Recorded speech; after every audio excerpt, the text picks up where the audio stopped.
Welcome to this episode of Author Eke. I'm Travis Davis, your host.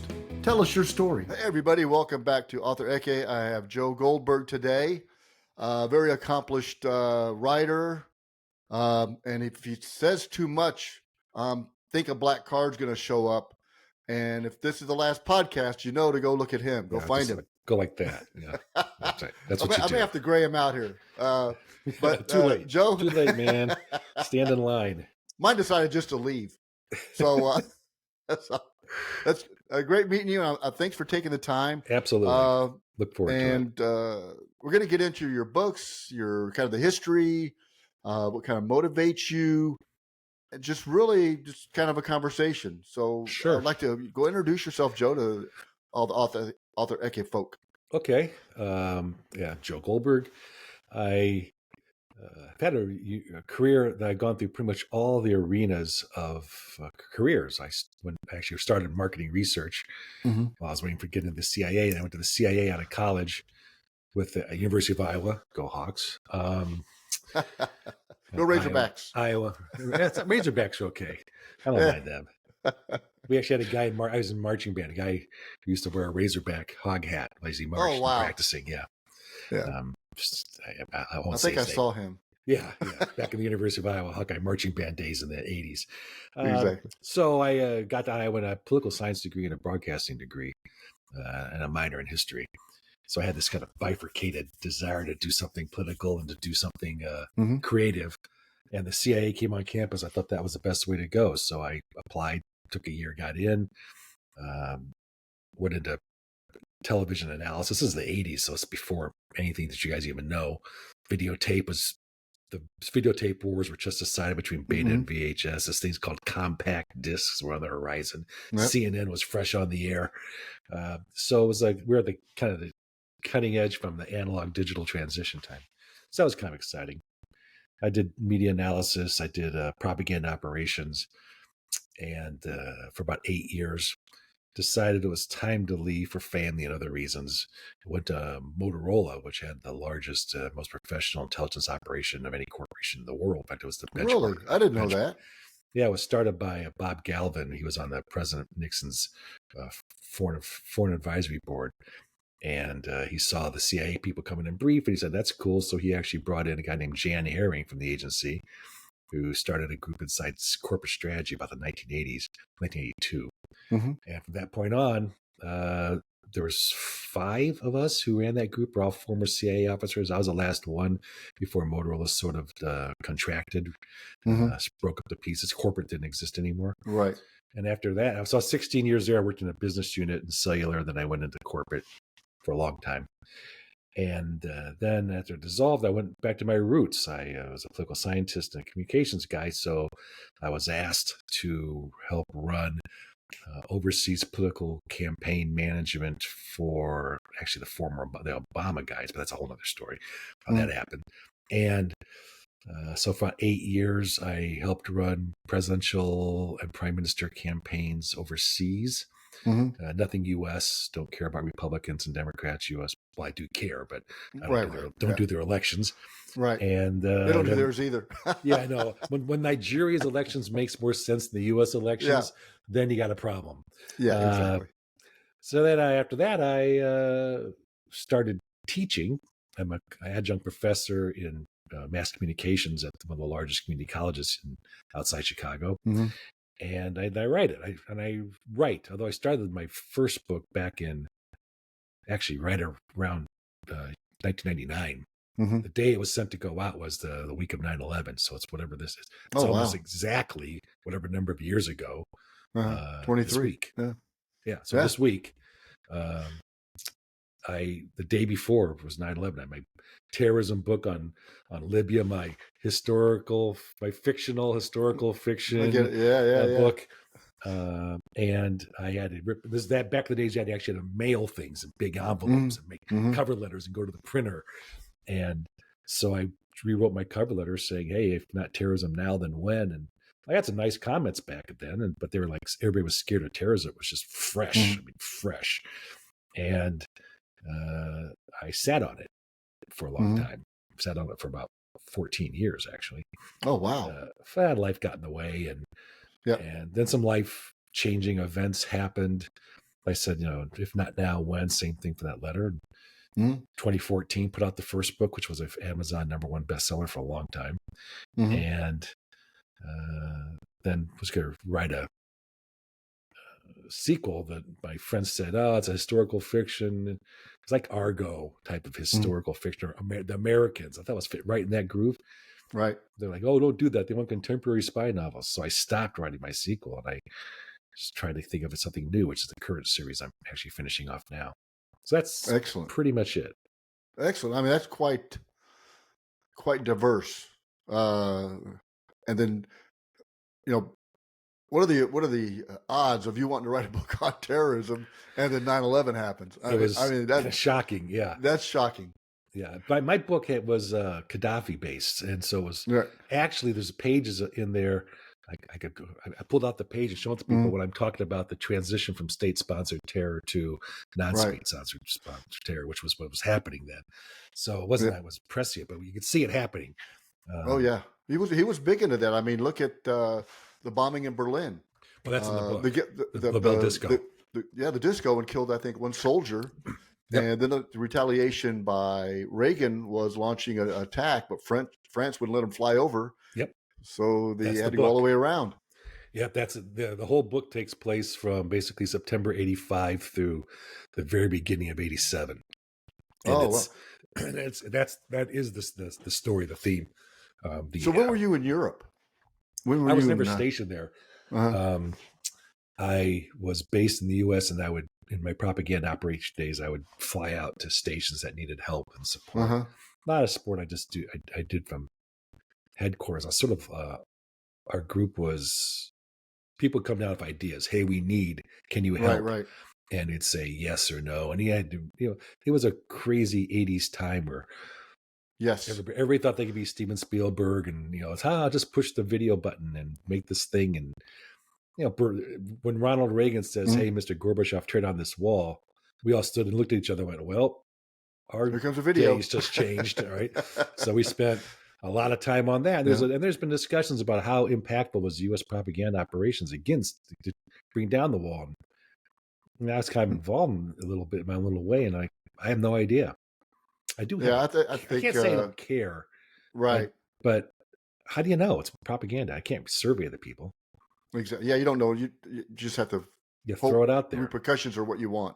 It went down. Yeah. Now, who knows? Everything's propaganda. Yeah.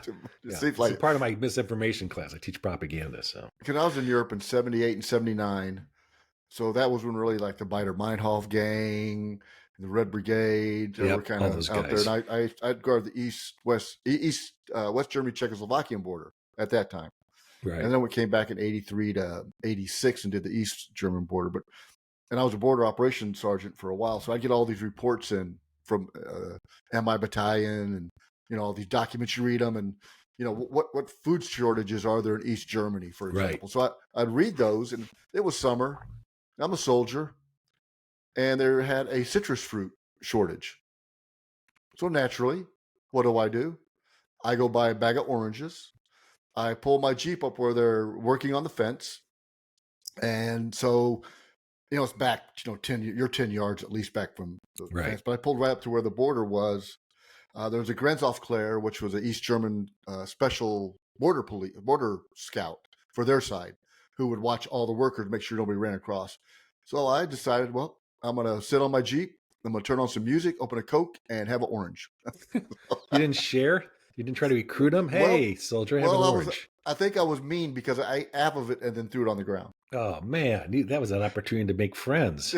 Well, you got to think like an intelligence officer, man.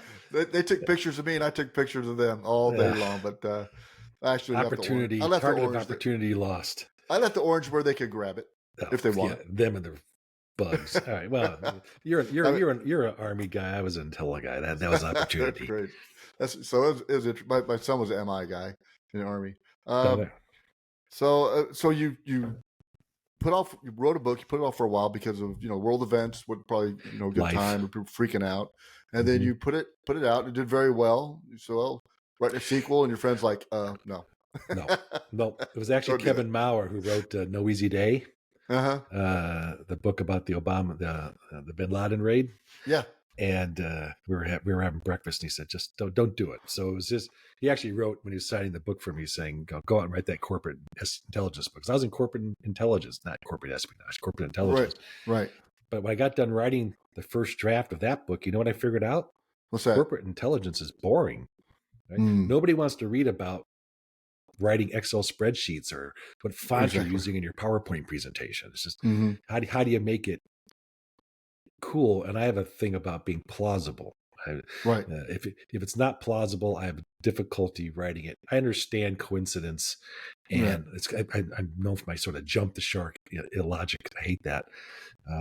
So did you do a lot of research on your books?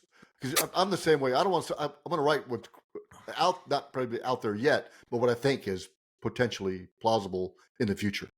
Yeah, I'm not trying to guess the future, and I'm more action in the moment.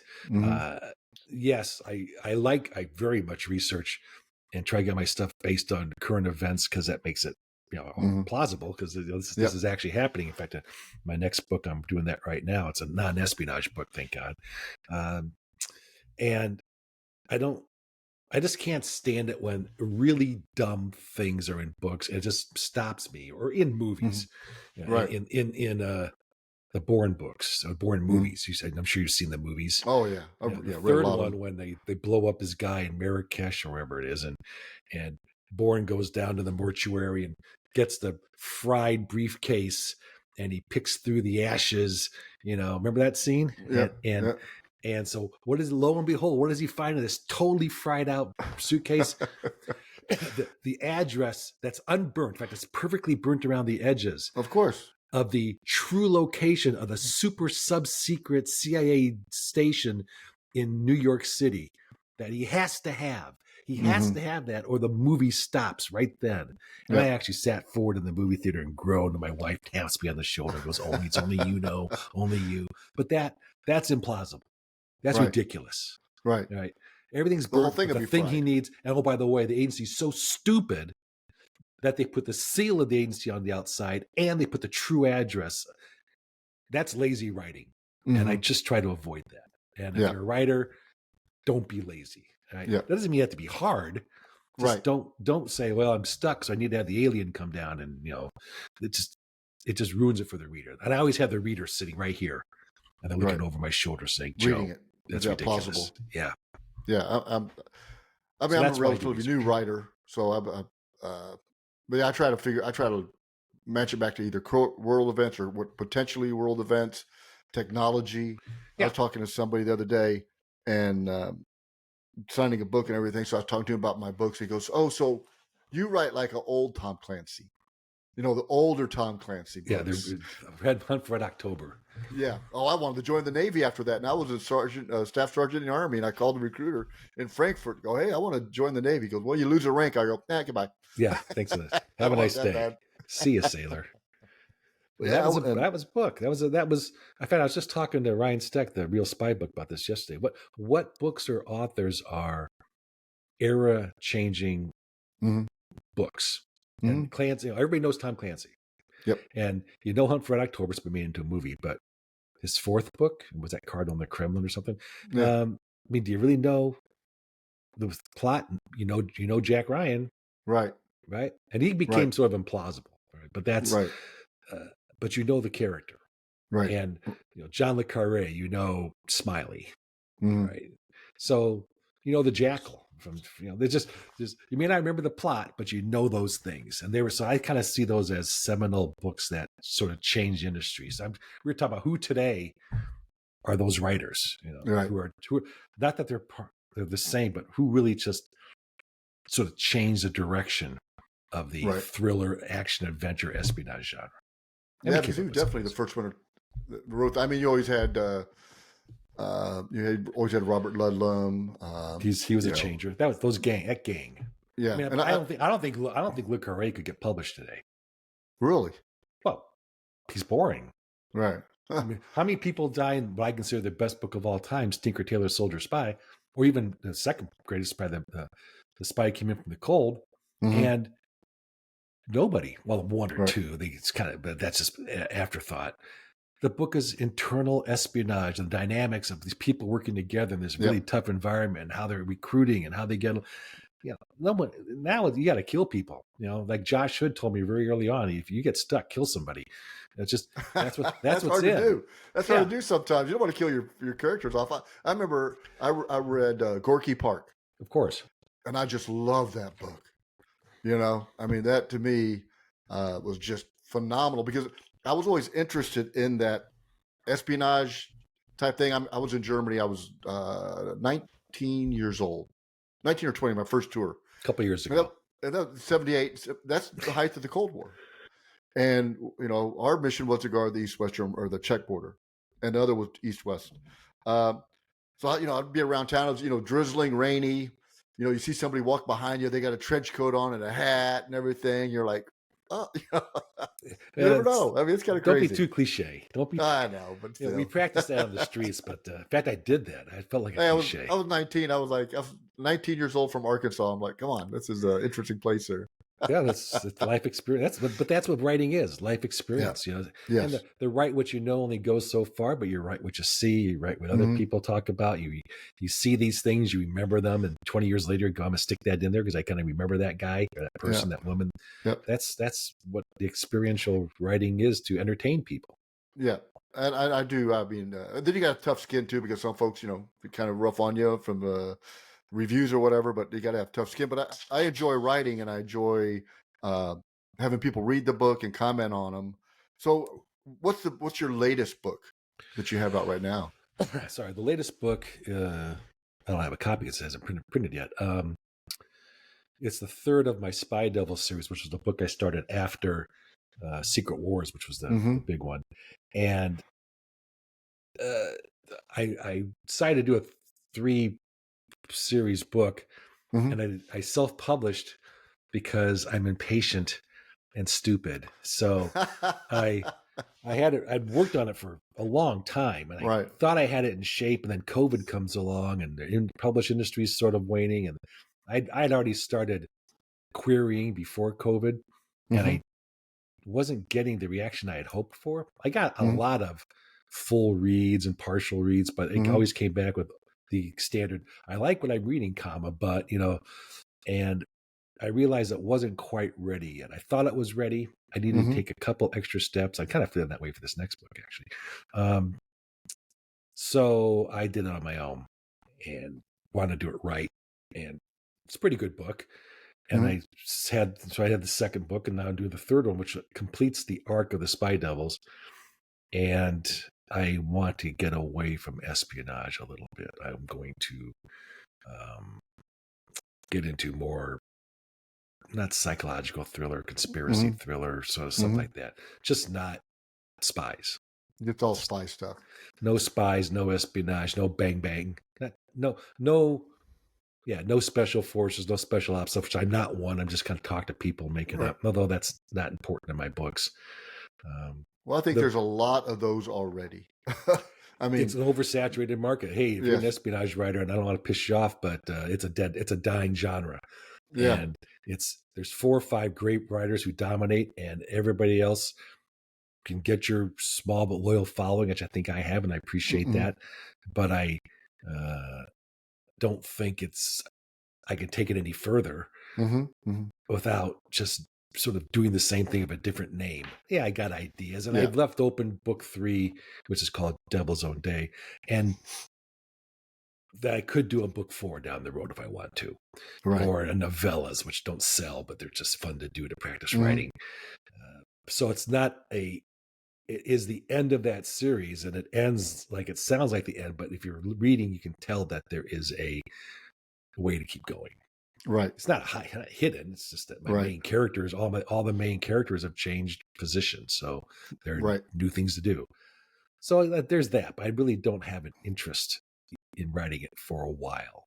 I really have a couple short stories and a couple science fiction things in the back of my brain. I really, really, really am working on this next book, which is going to be the book. I really am putting a lot of effort into making this the one.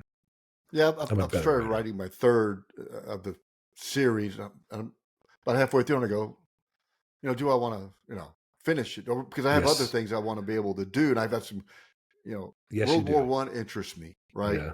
Um, We won. and the Germany during the Cold War, as a border scout, right? What happened? What can you kind of make it kind of cool, or what fold the gap stuff, or the same route that Napoleon did, that Hitler did, and they all got stuck in Russia in the winter. Right. I mean, Yeah. they went the same route.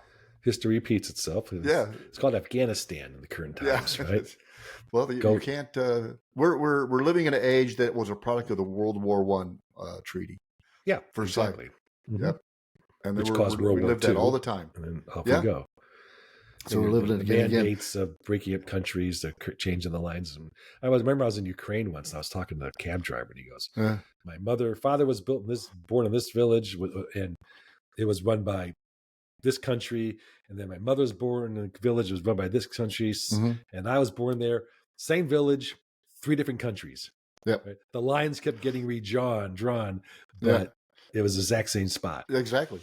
Yeah, so I was in Germany when the wall came down. When the wall and the reunification of East and West Germany. My wife is from a town that's like 11 Ks from the border, but I was in the army then, and they're Germans, but they're different Germans, East German and West German, right? They're even to this day, there's a lot of differences. And you can tell based on the political environment of former East Germany versus West Germany, even to this day. So it was interesting. Like you said, today you couldn't go across, or yesterday. Today you can, and everything's like normal, but it wasn't really. It's like going back in time. We built Germany in the 50s, 60s in the Marshall Plan. Right. Soviet Union never really invested in the cities or anything in East Germany other than military. So it was like going from a color TV into a black and white TV in a blink of an eye. It's crazy. I had some East German friends back in my agency days, and they just couldn't understand the concept of some of the openness or democracy or freedom. And it's just, but shouldn't expect that given where they're come from. Exactly. You don't expect Northern Californians and Southern Californians to understand each other. Or I'm around Chicago, and we have a different perspective than Southern Illinois. It's not as if it takes a major political divide and a wall to do it. It's geolocation, it's location, and it's just life experiences. Yeah, especially East Germans. So they had, they had people living in a 1K zone, right? And then they had people that's 5K, but the people in the 5K were watching the 1K people. And the people, everybody was watching each other, make sure nobody, the Stasi, right? Stasi, they're in the books. Everybody thought everybody was a Stasi, and lo and behold, 20, 25 years later, the Germans elect the next Stasi. Isn't it surprising?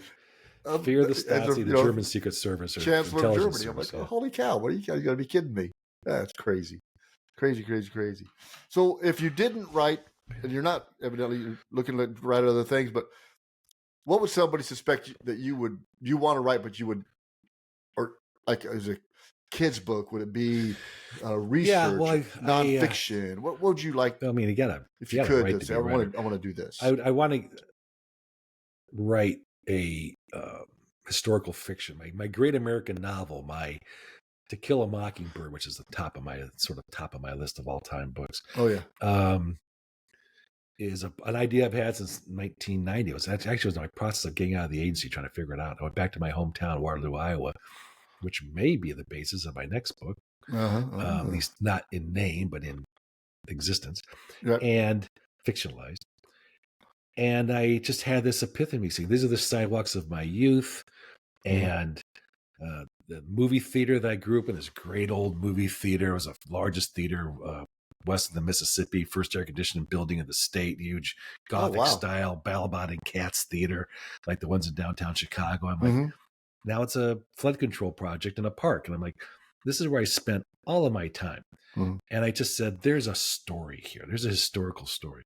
So I started researching a lot back then, talked, and using this movie theater as sort of a Cinema Paradiso, a Last Picture Show kind of thing, and talk about the rise and fall of this theater and the rise and fall of the town. In fact, not that it makes a difference to anybody, but I'm sort of mulling on this. The town that I'm going to fictionalize for my next book may actually be the town I will use from now on and just put it in different time periods.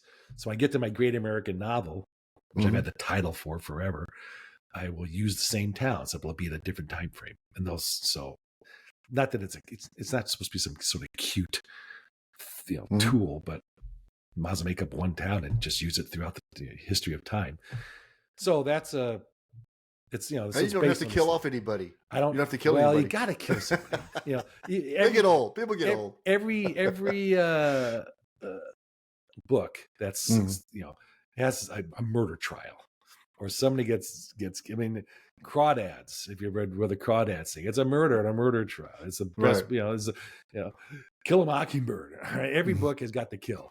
Right. Gone Girl. You got the kind of got the kill. So. So it's kind of that mystery, crime, whodunit, Agatha Christie, psychological thriller, conspiracy thriller.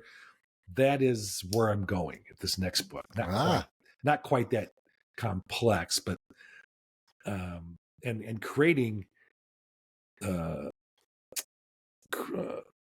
conspiracies and whodunits. Is complex. I mean, that's why I'm. You got to read your Agatha Christie, and I'm a huge Sherlock Holmes fan, and the current people who write those books. You got to pay attention how they do it. But there's really, I guess, there's a formula. But if it's so formulaic, if there was such a formula, then everybody just could do it. And it's just the same thing. Kind of reverse engineer a little bit, or it's who's the least likely person. That person, therefore, they did it. It's kind of little easy way. And it looks back in the mirror and it's me. I did it. I didn't even know about it. It's kind of nice when they actually have the person who's accused actually be the person who did it, and not the last person they show in the movie. He's been in the driving movie the whole away time with their suitcase in the trunk, going, "Aha! You didn't catch me. You didn't suspect me." Or it's just kind of it's a twist. I mean, you read the Anthony Horowitz books, and those are worth reading for the whodunit types of stuff. He's probably the best out there. I'm a big Clive Cussler fan because I like to read a book that I don't have to think about too much, but the stories, some are very implausible, but the stories are so. You can read about Dirk and all these other folks. So I used to travel every week, so I'd pick up a book, and I'd read a book during the week. I'm flying around, and put another one down, and then I started reading a lot of books about. I forgot the name of it, but they're about a 1936 Olympics. A guy is in the U.S. Olympic team in Germany. World War II happens. He becomes a pilot. That's not. I'd like to say "Boys in the Boat," which is a great book. But he becomes a pilot. Gets shot down. Japanese figure out who he is and just brutalize him. But he lives to tell his story. This is a nonfiction book. It's nonfiction. I kind of know what you're talking about. Because you think to yourself, how in the world? This is what's his name? This is Heartbreak, or is that Hildebrand's book? Yeah. Yep. Unbroken. Unbroken. That is a fantastic story. Yeah, it's creepy. Yeah. I'm not into how in the world? Yeah. Just what people can endure. And I love nonfiction. I've always been a nonfiction guy, and biographies and the like. But when you talk about Clive Cussler and he got on a plane, what's the number one rule of all this nonsense we're talking about? Entertaining. A book needs, if it's nonfiction, it's educational and entertaining. Right. If it's a fiction book, it can be educational, it can be eye-opening, but rule number one, better be get them to turn the page, right? Yeah. Make it so they can't put it down. I couldn't put this down. I read it. Damn you! I had to stay up all night and read your book. So that's entertaining. Yes. Yeah. As a matter of fact, I remember reading probably one of his books on the airplane, and I'm looking down, I'm going, I'm trying to squint. I go, oh crap! I need glasses. He started in the agency back in the TV days. Yep. I finally had to go to the optometrist because I was watching lots of television. Oh yeah, a lot. And I'm the only person in my family who doesn't wear glasses. He goes, well, you can't say that anymore. Here's your prescription. So, do you have to get your books cleared if they're mentioned Yeah. anything like that? In fact, my current book is in pre-publication review right now. I How long don't. does that take normally? Well, I'm a little bit uptight in some senses. I normally give them 2 or 3 months, and they usually always get it done in a month to 6 weeks. In fact, I expect that because they have already asked. I sent it to them on Friday. I heard from them on Tuesday saying, "Send us your manuscript," and I did a begging, griping. I apologize. It's so late. And I've only had Secret Wars had some redactions, and Spy Devils may had a couple. I don't think I had any in Rebellious Son, which is the second book. But you kind of want them so you can say, here's the stuff the CIA didn't want you to read. It's a marketing thing. I can only think of one, maybe two things they would even think about. And if they do, I might be in trouble because it's kind of a plot point. Right. But I see so much stuff out there that I never even talked about, and it's live on the air. But it's different if it's come from somebody who says you're former this, right? Rather than. In fact, I was just watching the spy ops documentaries are on Netflix now. They take an issue. They just did Just Cause, the Panama invasion, and I was sitting next to my wife, and I'm going, I kind of had a tangential assistance to that thing, and kind of mentioned a few things to her, and within seconds, on this documentary about Just Cause, they talk about it. Oh wow! I'm like, it's almost right. That's cool. I'm pointing literally actually going like this, saying, "This is." I've never heard anybody sort of. It's not that it's a big secret of things, but I just never talked about because don't. And there it was, and I'm like, that's pretty cool.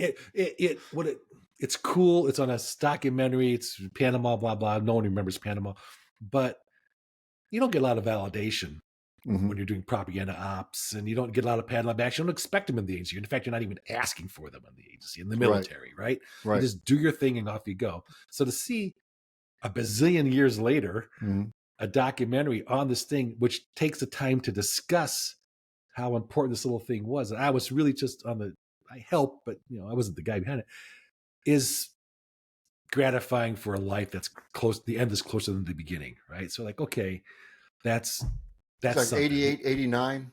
It was like that, Panama. Yeah. It was 80, 89, 88, 89. Yep. Yeah, it was around. It was a Christmas time at that time. Right before Desert Storm and everything. Yep, I remember that. After Grenada. It was people that don't remember. We were quite active in the Caribbean and Central America. It was take out Noriega. Yeah, exactly. That's interesting. So you say in your self-published. You weren't, but you've been through a traditional publisher before, I assume. No. I self-published the first one because I didn't know, because I got rejected back then because that book really wasn't. Well, after 1999 to 2001, of course, the internet and email was. Oh yeah, forget that. You still had to sign for stuff. You had to sign. Those envelopes? You sent it. Yeah, I had big stacks of manila envelopes stuffed full of things I had to go to the printer and get printed. And so in 2014, I was like, I just want to get this thing out. And I rewrote it, and it became better. I really should go back and rewrite it and make it really better because that's a long time ago and it needs to be rewritten. I'm a better writer, proofreading, things like that.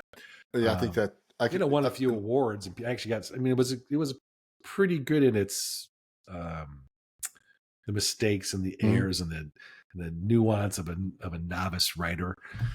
And so I still get comments on that. It's inside the walls kind of things. Right. It's as real as I could get without going to prison. That's the line I always use. But no, you don't do that. Then I said, I'm going to go traditional. I'm not Spy Devils. I'm going to go traditional. And then I told the story about how I blew that up. So once you start a series, no one's going to buy it. So you got to finish it off as a self-publish. But I am guaranteed more for... What is self-publishing versus traditional publishing? I don't know if traditional is even the word anymore. I think you're right. First of all, I like to get paid to actually write, which would be nice rather than me shelling out thousands of dollars for covers and marketing and printing and all that sort of stuff, and audio books and all those things that make your book appear real. If someone looks at, in my opinion, if someone looks at my books and look at anybody else's books, they'll never know which one's self-published, which one's traditionally published. That's that was the key. My goal. That's the key. Goal. Yeah. Yeah. The publishers covers are professional. Everything is they look good. And they get good tell. But there's something, in fact, my newsletter this past month, the Joe Goldberg Books newsletter, was all about self-publishing. Oh, I need to read that. I reprinted an article that I wrote for Brian Wilson's Career Authors website. And I talk about some of my rules of getting it done. And really the only thing that I felt besides getting paid, self-publishing would give me is that validation. The control? Nah, no, you lose control. I mean, self-publishing, I control everything. Oh, yeah. I definitely. I'm not being told. I can rewrite it. I can change my pub date. I can pick it. And I get the royalties, right? They're mine. I'm not sharing them with anybody. Not that there's a lot of them, but they're mine. So, so you lose control. You lose some money you have to give out to people. But there is that thing about saying, I am a traditionally published author. Hell, I can't even be a full member of the International Thriller Writers Association because I'm not published by a publishing house. I may have sold thousands of copies of books, maybe not every book, but one book sold a lot, and other books have sold okay. But that's not good enough. I can only be an associate member because I'm not a traditionally published author. And I had it out with I had this discussion with them, but this got to have rules. I get it. They had rules. They have a process, and I understand that. It's just sort of deflating rather than validating. You got to sell so many books, or from a traditional publisher or a publisher that they know that they've, I guess, vetted. Well, if you sell from any kind of traditional publisher, even if it's a small one guy in a basement, that's approved by them, and it's on their list. You're now a published author. You can become a full member. If you can sell zero. Right. If you do it yourself and send 10,000, you're an app. At least that's how the rules were. If they've changed them, great. Oh, I've read them recently too. Yeah. Because I was checking into that. And the only way to get through that is if you sell a lot for a lot of books, like 3 or 4 or 5 books. Show consistent sales, because sales are supposed to be important. And of course, are sales really the validating element of being a writer? Yes, we want to sell. Yes, we want to be a bestseller. We want to be award-winning. I've done that. I'm not lying. Bestseller, award-winning. Great. On a self-published books, actually. But I really don't care how many. Yes, I do want to sell. I'm going to get my money back. But I want a thumbs up. I want people just to go, good book. Yep. I like your writing. I'm going to tell my friends about it. I'm buying it for my grandpa. That is much more important than saying, oh, I sold 8 books, or I got this many pre-orders. They're both validating at their levels. Right. One's financial or whatever, and one is internal self-ego. Right. And I've always gone with, I firmly put more percentage on, I want to put out a good quality book that I know my grandkids can read. And which is actually the reason I write. Rather than saying, oh, this book sold a lot. Because I know what? My grandkids want to ask, hey, how many books did this sell? But they're able to see the book that Grandpa wrote and go, I like this book. Yeah, I like that too. I like getting especially if somebody that I may work with, or something they'll read the book, or they'll give it to I have one guy that gave it to his father. And, a couple weeks later he comes back and says, man, my dad just loved your books. He goes, he couldn't put the thing down. Aren't those great? And he says, now he's starting my other book, right? So I'm waiting to get that. I'm sorry. Did you give it to them, or did they buy it? They bought it. That's nice. That's nice too. I mean, I give away. Oh, I give a ton of books away. I give a ton of books away, and I get a 10th reviews. Yes. If you're listening and you're a writer and you're a reader, write reviews. All right. That's the only way that validates us and keeps us going, is writing a review. Yes, and I owe a lot of my friends' reviews right now. You get caught up in it. And in fact, probably soon after this thing is done, I'm going to sit down and just start pounding out the reviews that I owe, and the books that I have stacked up. I just need to remind everybody out there to go buy these guys' books, because they're friends of mine. The reviews are monumental in the being able to visibility on Amazon. Yeah, it's really key. And I mean, I give a ton of books away. I'll go somewhere, and I have some books in the car, and I have a couple beers, and we'll start talking. So, you want a book? Yep. Keep them with you. Write a review here. Here you go. I'm like a here's card dealer. Yeah. When I send books out, I put a little piece of paper and it said that pretty much says reviews are the lifeblood of an author. They validate. Just tell your friends. It doesn't I like that. Paragraph. It could be stars. It could be a thumbs. It can say good. And I don't say this in that little piece of paper, but constructive reviews are always welcome. Mm-hmm. Negative reviews are worthless. You're going to get those. I had somebody review my book on Amazon, and they obviously had not read the book because it had absolutely nothing to do. It'd be like, it'd be as if they took a review for a blender and put it under my book because it was like, and I actually some people have nothing to do. And nothing. I mean, literally, it had nothing to do. Wrong character names, wrong plot. So I sent a note to Amazon saying, this is a sock puppet. I'm being whacked here. Take this review down, and they didn't do it. So, the people do that to bring your numbers down. I'm good, fine. Yeah. But reviews count. I teach social media and I teach things like reviews, and people look at those numbers. And my second book in the Spy Devil series has not gotten a lot of reviews. I don't know why it hasn't generated the reviews like the first two did, which is kind of get over the 100 mark. Some get thousands. And I'm like, how is that even pot? Are you buying the reviews? Are your sales that great? Are they just that easy to read? Or I don't know how they get that many. I'm at a loss. I'm at a loss. I mean, you have the social media presence. You do the podcasts. You go to the shows if you can. You ask people to do it, and I there's not a quid pro quo. If I'm giving you a book, write me a review. That's never. Yeah. Never ever. Is it nice? Would I appreciate it? Especially if I'm giving you a free book. It's not once again not a quid pro quo, but hey. So that's the constant battle. I mean, and at some point, marketing the damn thing which is the most important thing, and you can never stop. I was just talking to guys. Says, how long? What's the average length of time an author promotes their book after pub? And I said, I think I said a month, and he said it's like 20 some days. And he says it should be. He's in the publicity business. He goes, it should be 3 years. Yeah, should always promoting everything you've ever written 3 years after your last one, continually, which I find to be exhausting. It is. I was very naive. I'm gonna write a book. Everybody's gonna love it. But you got to market. And so I learned, talking to authors like you and other ones, and just doing my research that, okay, the next time, my next book is going to definitely be a lot different from a launch perspective than my second book, which was better than the first book in a launch perspective, right? Yeah. Definitely the third book is going to be better in that instance. So what is your favorite Jimmy Buffett song? Well, when I was getting the question you're asking, I knew Buffett. When I first met him, that was at the time that Motorola was dissolving and things were pretty bad. And I said to myself, I'm not going to freeze up. I'm going to say, and I did. Shook his hand at Madison Square Garden behind stage. And I said, your music meant a lot to me, and at dark times. And I want to thank you. And you hear that a lot about Buffett. So the songs I listen to a lot, just at that time, which I really like, are like One Particular Harbor. He Went to Paris. Banana Republic, which is by Steve Goodman. Songs that were sort of pick-me-ups. His version of Southern Cross by Crosby, Stills, Nash Young, I love. And the ballads. I love listening to his ballads.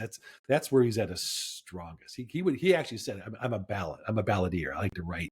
Dude, he didn't start like that. He started writing, other types of music and decided to put sandals on. And Margaritaville. His first Margarita was his first commercial hit. I think his first song that was on the radio was "Come Monday," another ballad, and that's a great song, by the way. Yeah, that is one of my favorites. It's on the list. Yeah, and he would change the words, and I remember saying to him, we used to breakfast before shows. I'd say, if you play Banana Republic, and I said, I'm going to cry, and he goes, "There's no crying at a Buffett concert." It's like, you cannot cry. And he actually did, which I appreciated. Yeah. But that's he was an interesting, everything you read, every once in a while it's true. He was really a nice guy. Who am I? I was some schmo. Right. He picked up along the way, and our paths crossed in my political consulting career. And he was just so generous with his time and his friendship, and gave us me experiences, a chance to talk about it and post pictures and honor him. I knew he was sick, and he hadn't responded to emails on his birthday like he's had, but you know, and so those are my favorites. I like the ballads. I like a couple peppy pep. Margaritaville is not my favorite song. I don't think it was his favorite song either. But it was the catalyst, right? It was something. It was the one. Yeah. He used to say, "There's 8 songs I have to do. I got to do these 8 songs, and if I don't, the crowds." And so we do them. Cheeseburger and all those sort of things. Cheeseburger in Paradise, yeah. Yeah, and he's, I got to do them. And I think that one particular harbor must have been one. Southern Cross must have been one. He went to Paris, Volcano. The ones that everybody knows by heart. Yeah. But he liked the other ones. Yeah. And he took his stories as a writer of books, where you get your ideas, inspiration. You see something, he would hear a phrase, or he was on a bus. He was going to go see the NASA shuttle launch, and he was on the bus with like Neil Armstrong's grandson, and he actually wrote a song saying, "My grandfather went to space," or something like that, because that's what the kid said. So he just always was writing these things down. So it's just observer of human nature. It's exactly what he was. Yeah, and a best-selling fiction and nonfiction author. So #1 New York Times bestseller list. Talent. He worked hard. Yeah, he played hard. But you can tell, But he played hard in his persona. As we were both. I mean, he was 76 and I'm 80, so he's a little bit older than me. But he was not. He was living on the persona. He was just a normal guy. I'm not going to drink wine. It's not good for me anymore. I eat my mangoes and or oatmeal. I don't. He looked at it. I smoke a little weed. That was one of his lines. But that's. So does Willie Nelson. He's 90 something. Yeah, I asked him, how do you get through? I mean, you're hauling it. You're doing 2 shows. He was cutting back on the number of shows a lot. Yeah. He says that's what he says. I smoke a little weed. That's how he gets through. And relax. And relax. So that's how we did it up to the end. Obviously, since he had cancer, it's up to the end. So I listen to more Jimmy now than I had in a while, and the Margaritaville station's playing it nonstop, which is kind of cool. But you get to hear some deep cuts of things.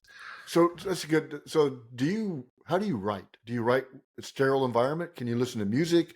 When it's like a type of day? Do you sit down? I'm going to write X and X. What's your writing kind of style? Music. When I write, if I'm in right here, I listen to jazz.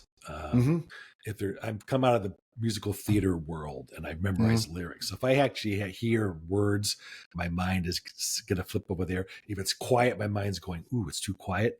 So put the jazz in the background, and sometimes I put on some or instrumentation. So if you play like Maynard Ferguson, if you know Maynard Ferguson, songs I know. I grew up in jazz band, and I know those songs. I'm kind of tapping along, but I can still write because there's not a lot.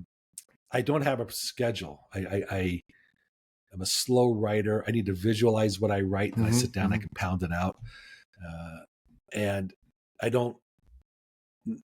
I try to avoid doing too much re-editing the next day. I know that's a process. You write one day, you come back the next day, you spend the first amount of time editing the day before, and you do the next. I will get stuck on the editing part forever and spend a whole nother day doing that. So then writing new stuff. Just get it down, get that first draft down, just throw it up there, and then literally throw it up there, and then chew it up. So I don't really say I'm going to write from 9 to 11. I find just by habit, I write like from 9 to noon if I'm writing stint, which I'm not on right now, and then take a couple hours and maybe do a 3 to 5, 2 to 4.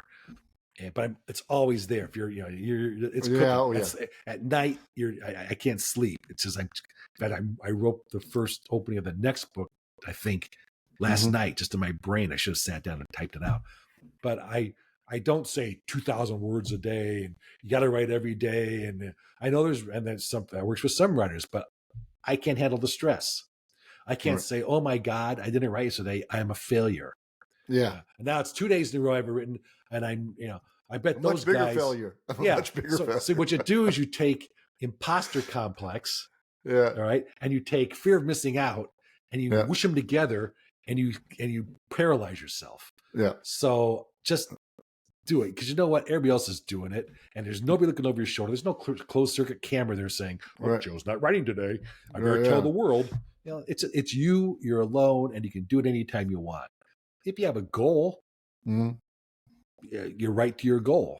Right. If you can move your goal, try to avoid it because then you just keep moving the goalposts. But Mhm. you know, it takes time. So I don't structuralize myself into failure. Yeah, I like to listen to like country and western music when I write. Um, I mean, I just got done with 4 miles before I got on the podcast with you. In the morning, I'm a monitor on a special education bus for the local school district. Great little kids. So I come home at 9. I do my 4 miles. I go to the gym and I think about the books or whatever, and then I like to go outside. I live in Texas, so it's usually nice weather. Sit outside and write, listening to the music. I don't outline particularly. Um, but you're like you. If I'm sitting in a sterile environment, I'm like, I need, I hear something to it. kickstart something. I need something to light that spark. Even when I was in college, I'd sit in a noisy spot in the library where the reserved book room, the door was popping, closing, bam, bam, bam, just because it was sound. Yeah, you said something about outlining. That's another thing. I'm a plantser. I kind of plan. I kind of outline. I know there's certain things I want to write to. This has to happen. I don't know how they get there, so I write to get there. And then I know I need to get to this next one that's in my plan. So I don't know how to get there. I'll write to get there. And then I kind of sort of always know the ending, at least in the general vicinity of the ending. So I start writing towards that. So it's just, if I had an outline, which has to change, right? You're adapting. Even if you had it, you're adapting all the time. I don't write out like some authors who are very successful. They write everything. They know their characters, what shoe size they are. They know every little bit of what they do in the story. I just can't do that. I'd rather just write the story. Yeah, I couldn't either. I would get lost in the details. Even though if I write a scene, I like to detail the scene. Yes. Right. And my books have a lot of dialogue in them. So, writing that dialogue and then creating that to a scene or whatever in a book or something. But at the top of each page, as I start a chapter, I'll write bullet points, what should happen in this chapter. And that, what I think that's a great idea. I've never heard that before. That's a great idea. I just made that. That's my own. And so I write along. Nobody take that. You can have it. Nobody take it or you're going to be a copyright. No, it's all yours. It's a freebie. I'm on the podcast. Public domain. Internet. Yeah. Oh, that's gone. Yeah. Social media. Every time, everywhere. Anonymous. Right? That's the world. And then somebody could say they invented it. So I just want you to watch out. I can live. Back in the day, lived in a world of secrecy anyway, and back in the day, which was a Tuesday, that's when I invented it. Yes. Well, Joe, it's been fantastic talking to you. Anything else you got? Words of wisdom to the Author Eke folk? I'm not gonna say those who write, those who read. You are individuals. All right, don't try to be somebody else. Right. All right. If you get caught up trying to be somebody else or write like somebody else and get the best, then you're not you.